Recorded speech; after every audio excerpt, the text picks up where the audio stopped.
Welcome back to Behind the Well Show. I'm your host, Roger Abel, here with Elias Randel, trying to talk about everything that we can to help you build wealth and build a more prosperous future. And talking about prosperous, Eli, I don't know if you caught it last night, but the Iowa Hawkeye women's basketball is a prosperous program right now. Yeah, they're playing really good basketball. They didn't seem to – they're just making a lot of plays, and they're not getting too high. They're not getting too low. They're real steady. It's fun to watch. Did you watch the game last night? I did. Yeah, I stopped. It got kind of boring towards the end, but – So I'll honestly admit this. I've probably watched less than 5 women's basketball games my entire life up until the last 4 months. And it's almost like the Iowa Hawkeye women's are must-see TV. Caitlin Clark is absolutely amazing. Yeah, she's pretty good. She's almost like a girl version of Steph Curry, really. I mean, I don't know that I've seen a three-point shooter like her in NCAA women's basketball that can make shots from as far away as she can. I mean, she's absolutely phenomenal in all ways. Just every single, even her passing, it's really, really fun to watch. So we watched the whole game last night. My girls are into it. They didn't watch it last night, but they were in bed. But they've been to 2 of the games, and my wife sprung it on me that if they go to the championship, apparently I'm going. Oh, are you? Where is it? Dallas, your favorite Dallas, place. And yeah, you're gonna go. Well, my wife says we're going. I don't know if that I know means what that means. go. It means you're going. That means I'm going. So that's kind of funny because now my daughter wants to play basketball. So this weekend, the hoop was up at 10 feet tall.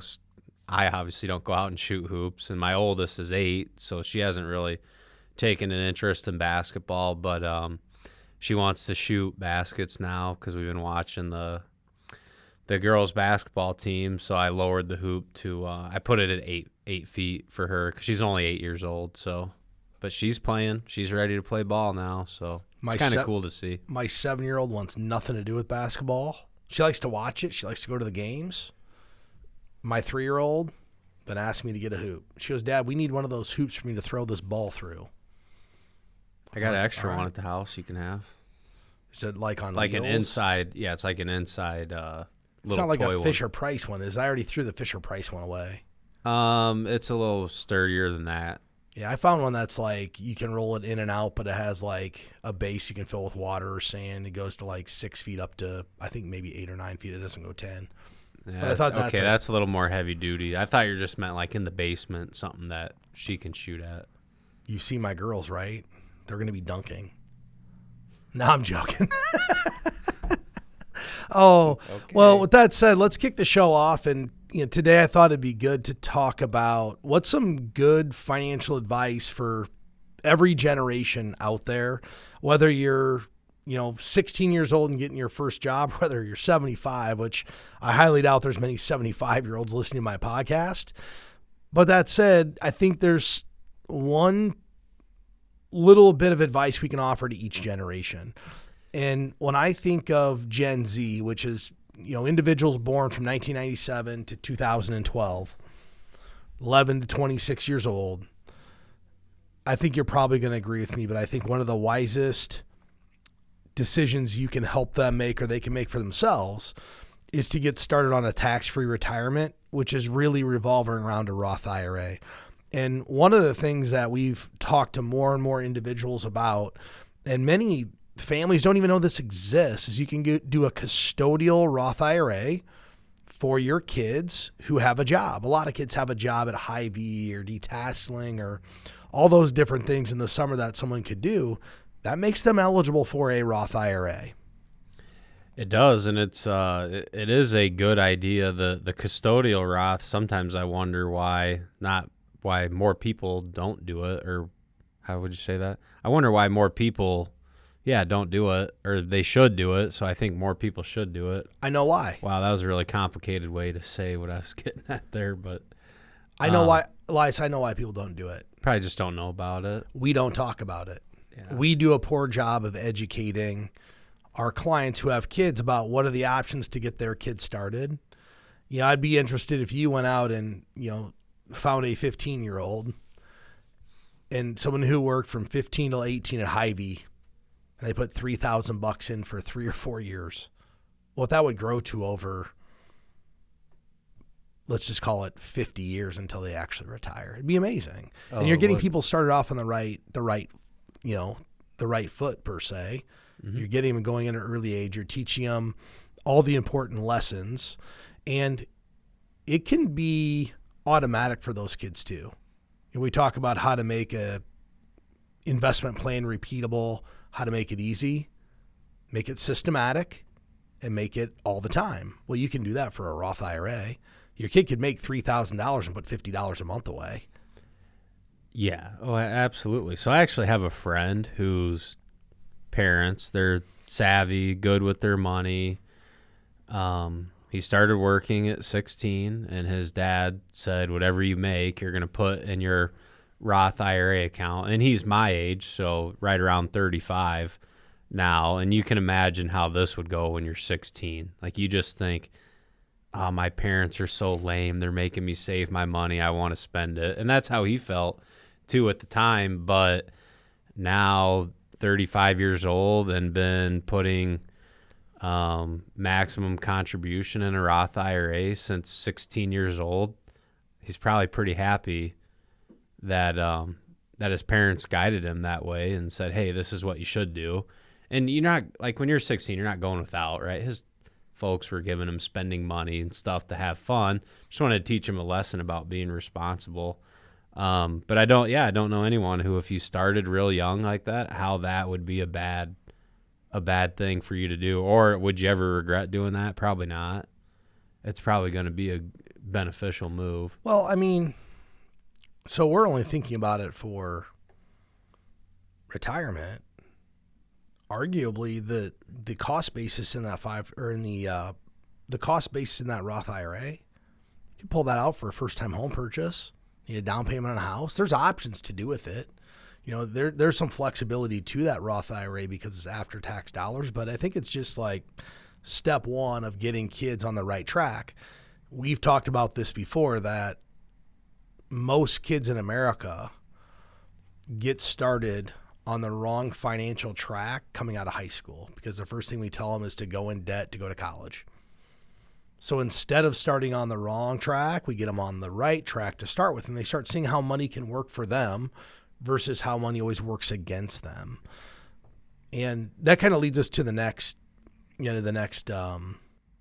band of people, which are millennials. So that's age 1981 to 1996. Unfortunately, I missed the millennial age bracket by a year or two, right? Yeah, about 3 years, actually. I was born in 78. Good for you. You're a Gen Xer. That just sounds tough. You know what I mean? I wish it sounds tough. Yeah, I mean, than millennial. Yeah. Who wants to be called a millennial? Whatever. But there's so much bad like press too. Millennials like turn into this really negative word. I feel like it's like just, which it's been popular to. Well, I think people for older generations to criticize younger generation probably since the beginning of time, but just millennial, I feel like millennials get beat up. I'm one of them. I'm sure if you look at every single generation, we're all pretty similar. But I do think the one thing with millennials is they've always had this little keep up with the Joneses type environment. The other thing about millennials is they've never seen interest rates this high. They grew up in the world of 0% interest rates. We can buy everything without having to really pay a lot of interest for it. So I feel like there's a little bit of going to need to be a shift in their mentality as to how they spend money. And that may be the big surprise, the aha moment where, oh, wait, that house is going to cost me 6% and that car loan is going to cost me 8%. And that credit card's 19. Deal. Yeah, it's a different deal with those rates. It's different than what they've had the last 10 years. But I think the one thing millennials should be thinking about at this point in their life is they're probably getting to the point where they have some capacity to save meaningful amount of money. Let's be honest. When you're 20, 21, 22, 23 till 27, you're just getting started. And this is when you can build like good money habits, saving money. But between 27 and 42, you're starting to earn some good income in a lot of cases, especially if you're 40. And this is when you probably need to really get serious about it. And you can look at clients that we work with here, Elias. We have what we call super savers, the people that are really serious about it. And this is about the age when they start. Mid-30s to 40s is when people are getting really aggressive about starting to save. And one of two reasons. Either they feel like they should have done it 10 years ago, or they're starting to see the light at the end of the tunnel, and they're like, man, I better get serious if I'm going to have any light at the end of that tunnel. Yeah, you're right. Any younger than age 27, and there are people who are pretty serious younger, but yeah, I would say this is kind of the wheelhouse age for the people who are going to get serious and maybe do some financial planning, and they know that they should just know that they could delegate that part of their life, and they're looking for some help. Here's the other interesting thing I think about at least the younger millennial age group going into the Gen Z age group, and a consideration for them is where they're consuming financial content. I think especially with the younger millennials and Gen Z, kind of like the 60 seconds of information through like TikTok and the Reels. And I'm not above any of that stuff. Like I love YouTube Reels, and like especially now that the algorithm knows what I like. I see all the comedians I like. I see the stuff I'm interested, and it's just 60 seconds at a time, right? It's easy to sit there and lose 25 minutes, 60 seconds at a time. But there's some. Hold on, you're millennial. Yeah. What comedians are you watching? I have to know, because there's like 3 that are popping up in my Netflix, my YouTube, all the time. Do you know their names? Probably. So I think most of the guys with like Joe Rogan and Theo Von and Tom Segura, like those guys are all kind of in a pack. Is it Bert Kreischer? Yes, but I probably have an unpopular opinion of him. You have to watch The Cabin. The Cabin? It's hilarious. So I actually don't find Bert funny, to be honest with you. You'll find The Cabin funny. I think he's entertaining. I probably will. I probably like watching his stuff. I just don't. He doesn't really make me laugh. I feel younger. Why? Because I'm watching the same stuff as you. Yeah. What about Matt Rife? If I saw him, I might recognize him. He does like improv, where he'll ask somebody something in the crowd, and then he'll just kind of like go off of what they say or their reaction. How old is he? Millennial. Okay. I've probably seen him. I've probably seen some of his stuff. I didn't mean to get you off track. When you say you're just watching all these comedians, like every night I fall asleep to Theo Von or Bert. Yeah, on well, Netflix. See, I do. I do enjoy comedy and that entertainment, and YouTube knows that, so they're very good at putting that in front of me. I don't even remember what we were talking about now. Millennials, Gen Z. Yeah. Ages 27 to 42. Well, you mentioned about consuming information. I think that's like a really good, important thought, because I feel like this is the generation that gets their financial information, or what they believe is credible financial information, from the internet. Like, I feel like they're the first people to go there. I was watching a Dave Ramsey clip this morning before I came in here. Somebody called up the Dave Ramsey show, and I'm going to see how you think this went. Okay. I have a bunch of money in the bank. I've been waiting to invest. It's like $135,000. I've been waiting to invest it in gold and silver because I think central banks are going to collapse. This was a question that someone asked Dave Ramsey? That was a question on Dave's show that was asked. I watched the reel, or not the reel, but the clip this morning. What do you think, Dave? You know what Dave's response was. Yeah, so I know his response. Someone who's thinking that's going to be hard to change their mind. Well, his response was, you're spending too much time getting your information from the internet. Yeah. Most of this stuff is not true, which most of the stuff that's out there on YouTube, it's there for clickbait. Someone's trying to get you to click on it, and that's it. The second thing is he talked about gold as an investment. Over the last 40 years, it's averaged about 2%. Doesn't pay a dividend. And then he also talked about, why are you waiting? Like, you're waiting for the one thing to not happen. If the central bank collapsed, his point was every single business as you know it today would be out of business. And what's gold going to do for you? Nothing. Nothing. You know what he said you should have? Bullets. Because people are going to come for your water and your gold. That's what he said. Dave Ramsey said that? Yeah. Okay. He'd rather have bullets than water. I mean, if that happened, but think about it. If the central bank collapsed, yeah, it would be chaos. Nobody would be able to access, all the money would be gone at the bank. Like, you wouldn't be able to access it. And his point was, what's gold going to do for you? You can barter. But what's it going to do? There's no utility to it. I know. Like, I know that. I agree. You don't have to trade food and water before you trade a little bar of gold. Right. Yeah. Precious metal is not valuable to, if in our society, if all the banks collapse, precious metal is not valuable.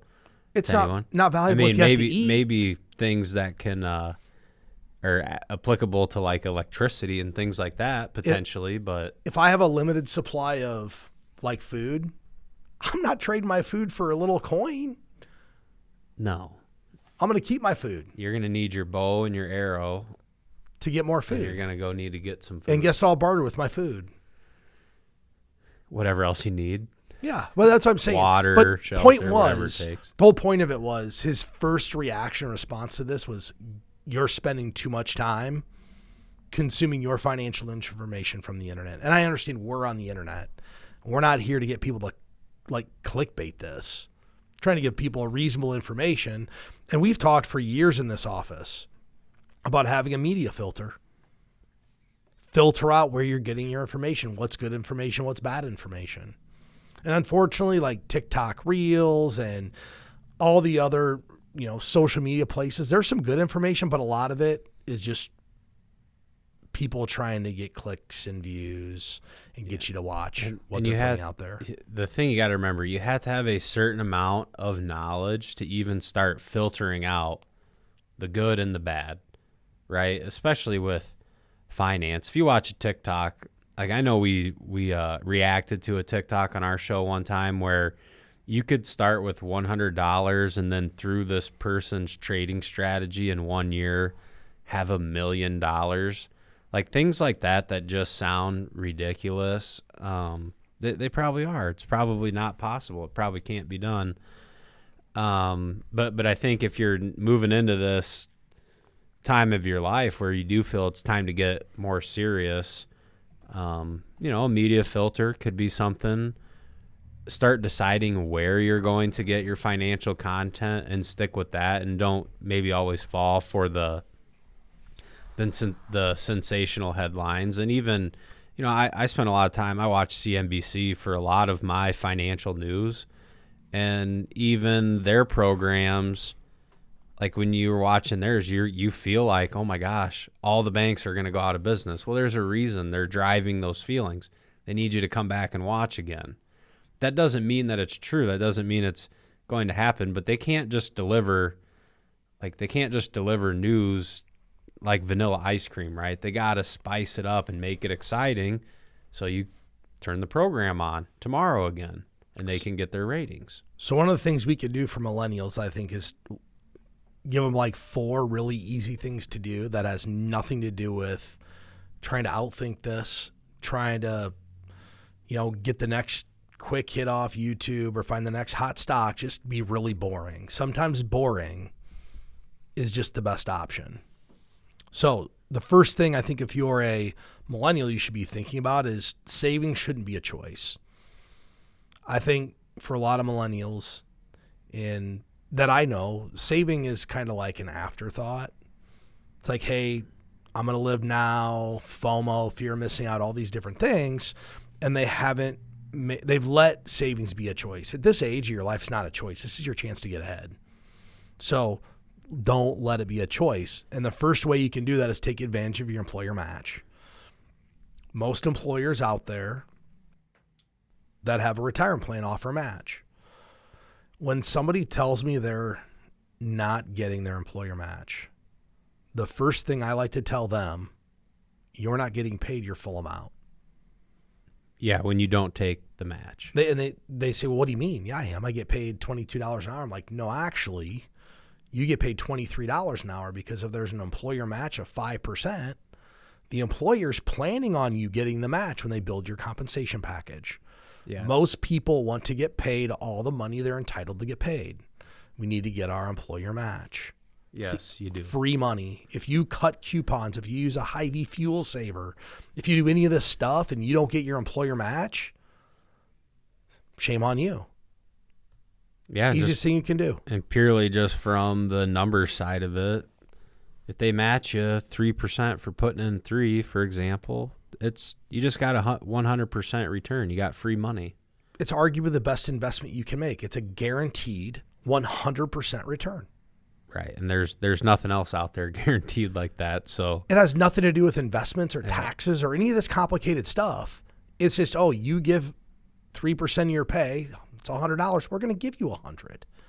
Yep. Why would anybody ever turn that down? But here's part of it too. We was talking percentages. So people don't think 3% is going to make a difference. 3% is a huge difference. Oh, an additional 3%. Additional 3% is huge. Yeah.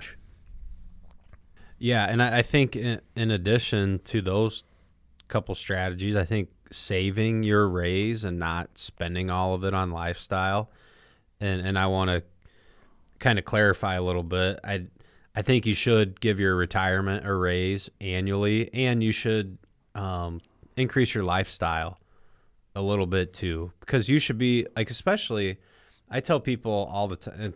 You mentioned super savers earlier. Well, sometimes when you're working with younger super saver type families, you almost have to coach them into it's okay to spend some of this money. Like the other day, they have a truck that they want to replace. If they replace what they're currently driving, and it's really old and it just needs replaced, they want more reliable, but we don't know if we should spend the money. Them buying a new vehicle will have no negative impact on their long-term outlook. So if you're being responsible and you're doing all the things you should, at some point you can't just cut out everything you enjoy for lifestyle and, pinch every penny and save every nickel possible. You should be rewarding yourself on the way too. And then the last one we have here is hire a financial advisor to help guide you or get professional help. There's no guarantees that if you hire someone, everything's going to work out. But what I will say, if you hire someone and kind of build a partnership and you execute the things that you talk about, you take advantage of the recommendations that you're being given, I think you increase your probability of succeeding with money a lot more than just winging it or going alone at it. I do believe that. Well, the neat thing about this age is this is where you can actually, for someone who's saved some money, if you've saved $0, doing a financial plan is not going to help you yet. But if you've been doing your 401k, you've accumulated some assets, and you're 40 years old, this is the chance you can say, hey, what does this look like 25 years into the future? And is it really an accurate reflection? Probably not. But what it can do is, hey, am I on track? If I want to retire at 58 and I'm 40, am I on track to do this? And if I'm not, and that's truly my goal, what do I need to do to get on track? This is all about laying out this long-term game plan to put you into the spot you want to be at a certain time. We've talked about it before that people overestimate what they can do in a year, but vastly underestimate what they can do over time. And this is a very, very, very kind of big insight to that, because if you say, hey, what can you do the next year? Oh, I can save 22% of my paycheck. Well, probably not. If you're saving 5, you're not going to save 22. Yeah, that's not going to happen. That's not realistic. But if you look at 18 or 19 or 20 years, you can take time to get to that spot. Okay, I'm starting at 5. My goal is this year to get to 7, the next year to 9, and we'll get to 22 over time to accomplish this long-term goal. And that's where I think the plan helps these individuals. Just, hey, am I on the right track? If not, what do I need to do to get on the right track? Then we roll into what you called the best named group of all, Gen X. And I fall into this group, so I probably have a little bit of insight into this, but I'm on the younger side of this group, right? I just barely make it into this group on the younger side. And I can tell you from personal experience, that when you hit 40, I'm 44. When you hit 44, I don't think the end's in sight because I don't really ever plan on maybe stepping away. I'm sure I will at some time. But my wife thinks the end's in sight. And she talks about it a lot. And you start to get really serious about saving. Because your wife says, what are we going to be able to do when we're 64 or 60? And you got to start matching goals. At this time, you're setting your goals and priorities and how much you want to live on. And then you have a 20-year runway when you're 43 or 44 to make it happen. Yes. And I think some of the common things that we see or that we discuss with people, and I think maybe the kind of the hurdles and the obstacles. Well, now, if you've been a good saver and a good investor, at this age, you start to have some real money in your accounts. And a year like last year happens where the volatility gets really bad and the market's down 20, 25, 30%. It's not necessarily the percentage that starts to bother people, but they look at that total dollar amount, and that gets really painful. It's a huge poke in the eye. But staying the course becomes even more important now or at that time. And really, I know a lot of the recommendations for the kind of the younger parts of Gen X that we work with that aren't transitioning into retirement over the last year or two has been really the way to solve it is to keep adding fuel to the fire. If you can save a little bit more money, do it. Because inevitably when people's accounts go down, it's the first big fluctuation of their life. They want to know, is it time to get more conservative? Should I be dialing back the risk? And that's really specific to each family. But, I think for, if you're still working and contributing a lot, you just got to stick with it and don't get knocked out of the game. I think that's good insight. I think this is the first time, if you think about people who are 43 and up, this may be the first time they've watched their investment account go down over $100,000. Oh, certainly. Yeah. And for these people, it wasn't too long ago that their total account could have been $100,000. Yeah, because it starts to it can get pretty rapid, especially the last 12 years. If you're a super saver and we had the greatest bull market ever. Yeah, it averaged like 14% for 10 years. I mean, that means you're doubling your money every 6 years. Right. Like, that's easy to get oh yeah, this is awesome. This is how just it works. The way it works. Yep. And it's not. So I think your insight is to staying the course. The first time you see your account go down $100,000 or $200,000, you get that feeling like, oh boy, did I do something wrong? And fortunately, I'm privy to all the other knowledge that we talk about, so I'm less emotional about it, but it's still not fun to watch your account go down like that. So if it's not fun for me, it's not fun for clients. And a lot of people, especially if they're 58, because that's kind of the upper end of this, Elias, the market goes down 20%, and they for sure have a level of uncomfortability because they're thinking, man, I was going to retire at 60 or 61 or 65, and what does this actually do to my retirement picture? And I think this age demographic of individual, this is where having the financial plan is probably most important. To provide some conviction and when you're 50 and if you have a shot at retiring, you better have a plan. If you don't, you're winging it. And I can tell you with 100% certainty that if you come into our office at 58 years old and you tell us that you're going to retire at age 60 and you haven't saved enough money, there's not a whole lot of help I can do over a 2-year period of time. The discussion is probably going to be you're working longer or spending less. If you think you're going to do a financial plan 2 years before retirement, everything's going to be rosy, it might be. But it might be a bad surprise as well. Say that again. If you're going to get serious 2 years out? Yeah, if you're going to go do a financial plan and you think this is all you need to do 2 years before you retire, you might have a bad surprise. Yeah. You don't have time to make any changes. Your surprise is, oh, yeah, by the way, I need to work till I'm 66 now. And if you were dead set on retiring at 60 and I tell you need 6 years longer, you're not going to be very happy when you leave here. No. So this is the age it's critically important to start laying out my goals. This is when I'm going to retire. I know I'm on the right track from a savings standpoint. The other thing is, if you come in at 58 and you're going to retire at 60, regardless of what I tell you, you might want to know how much you can spend versus you just kind of winging it. Yeah, and I think the financial plan and making goals and then kind of sticking to it. I think in addition to that, one of the things I really like on the outline here today was one of the tips was to stay humble. And I think what it's getting at for like in this age group, if you have your first bad markets that have really negatively impacted you, because I think the other thing we see from this age is people kind of try to start to outsmart themselves. They think they can outsmart the market. They get involved. Hey, I heard about this strategy. What do you think of this? I heard this company's going to 10x the stock price. What do you think about that?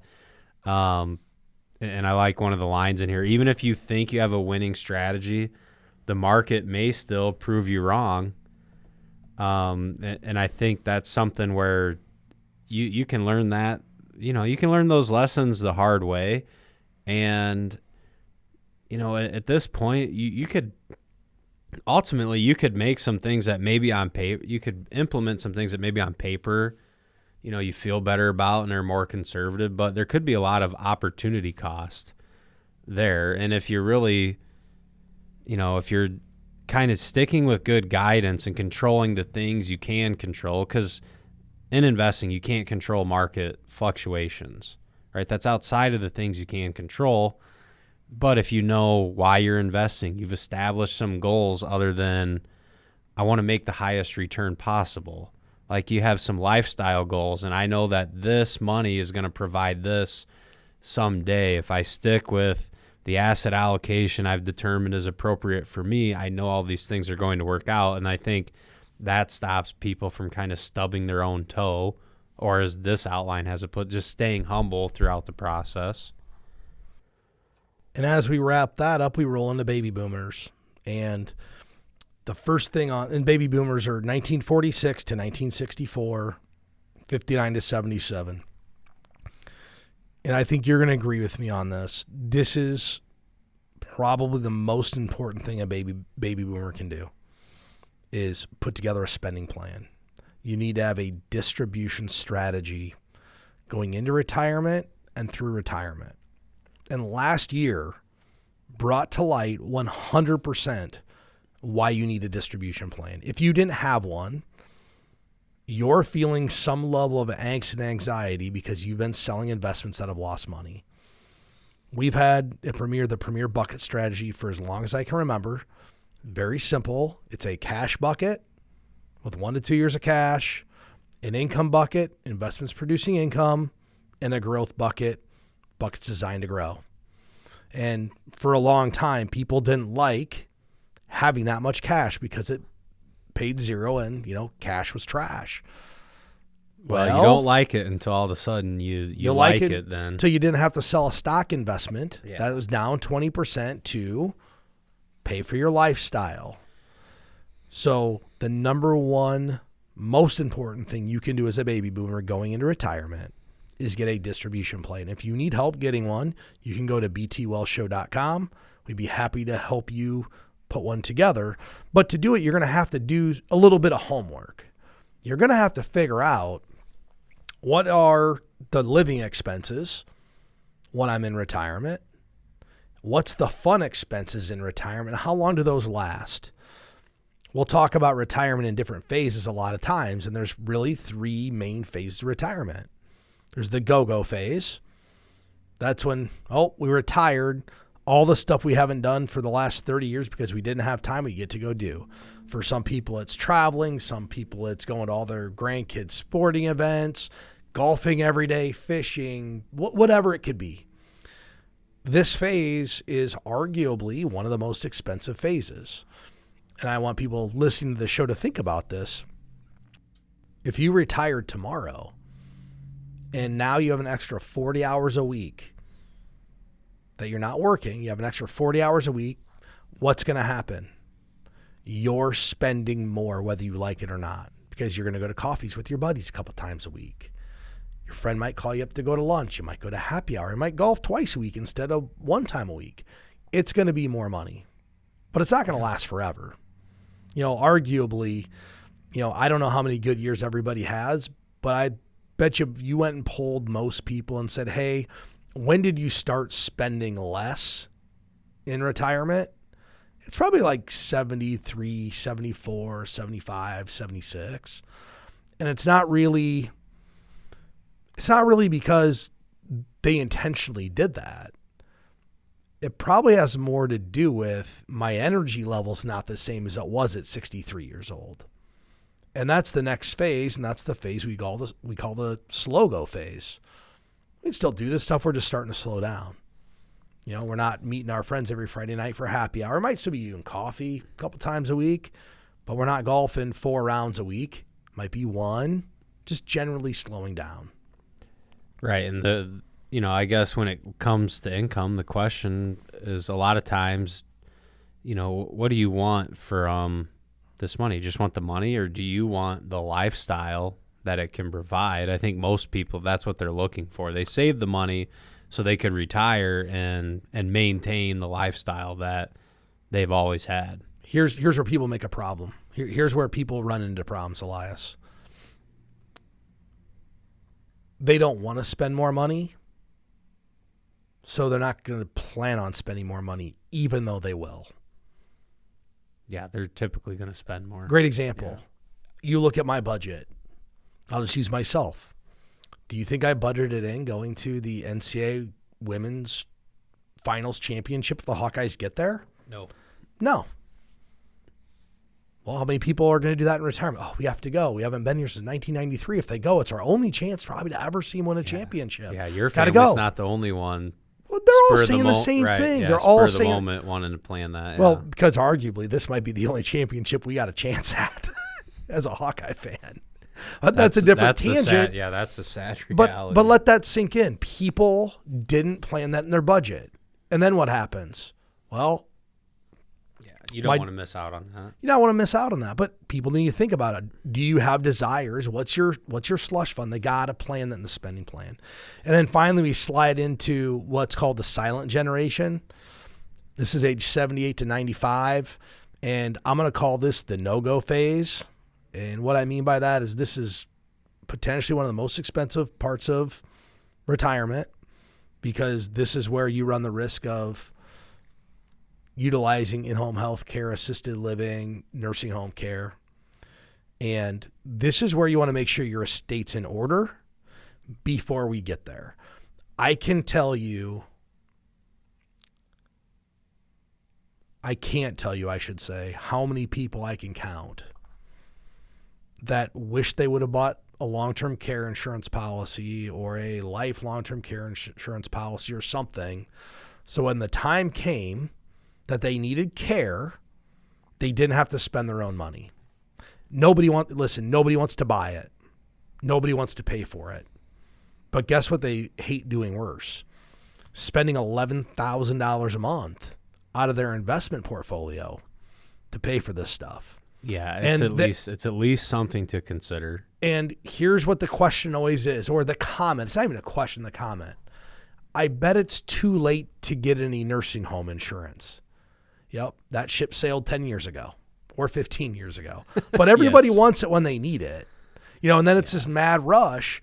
Well, what can I do to protect the assets so they don't all go to the nursing home? These are all things that need to be put in motion well before you get to that state. No one wants to think about it. It's not fun. But you should be putting together all of your estate planning stuff, making sure your beneficiaries are up to date. Make sure you have a will. If you have a will and you move states in retirement, let's say you move from Iowa to Florida, probably want to update your will. Yes, I think wills have this misconception that it's a set it and forget it thing. It very well could be if nothing changes in your life and you don't move. But you could have a will in the state of Iowa and move somewhere, and now your will is not you not need valid. to get one from that state. It's not valid in that state, and I think that's probably an overlooked aspect of this. And I think another good tip, and I think people are getting better about this, but having some conversations with your beneficiaries and your loved ones about what's going to happen, some of your wishes, so they're all on the same page. I think it is becoming more popular to talk about it, where I think at one time it wasn't. Just people were just left with whatever it was. It was either organized or not, but you just kind of going in cold without any information, and then the family members are gone that you really don't know the answer to some of the questions you have. So I think kind of doing some family planning and at least conversations around that is also a prudent thing to do. It's not popular this generation, though. It's not. For the silent generation? No, not popular. They still don't want to share how much money they have, how much money they make. It's much more prevalent with that baby boomer generation. But I'll give you an example. My grandma's 93, 94. She won't tell anybody what she has. Nobody knows. No one knows. Nope. Is that why they're the silent generation? She said, don't worry about it. I got it taken care of. Nobody knows. And unfortunately, I hope it is done. And I'm not saying this happened with my family, but it happens with lots of families. When mom, dad, grandma, grandpa die, and there's significant value left in that estate at some level, a lot of times there's some hurt feelings. That can happen. We have the joke in the office. The fastest way to break up a family reunion is drop a $100 bill on the floor. Yeah. And it's the truth. And and everyone says, you hear people all the time, well, the I don't care about money. That wouldn't change anything. That couldn't be further from the truth. As soon as the rich uncle or grandma and grandpa die, after everyone's done grieving, the first question is, oh, am I going to get anything? That's the first question people start asking. And here's what I want people to think about. They don't know what people are going to get upset about. I'm an only child, so I don't have to worry about it. I don't care either. I have a story that a friend of mine, brother's got basically everything. All he wanted was the TV. A 50-inch plasma TV. Guess what they gave him a hard time about? The one TV? The one TV. Not the Rolex watches or mom's jewelry. The one TV. Not joking. I'm not making it up. So there's Rolex watches. Someone in the family was like, I just really want a new TV. And then people were upset. Yeah. That all he wanted was the TV. Oh, you're being greedy. You want this TV. Yeah. Wow. So you don't know what it's going to be. That's impossible. It could be something that you don't think means anything to anybody. But I think the point of the show today is really, you got to start set goals and priorities regardless of what stage you are in your life. And I think if you go back and review what we talked about, you can kind of slide yourself into these different categories and say, this is what I should focus on first, right? If you're really young, it's just saving. Step 2, start thinking about a plan. Step 3, make sure your plan's up to date. Step 4, distribution, legacy, so on and so forth. But it's all pretty well organized. With that said, I want to thank everybody for listening to the show today. If anybody needs any help with any of the items that we spoke about, you can go to btwellshow.com. We'd be happy to get you more information. Till next time, thank you for listening.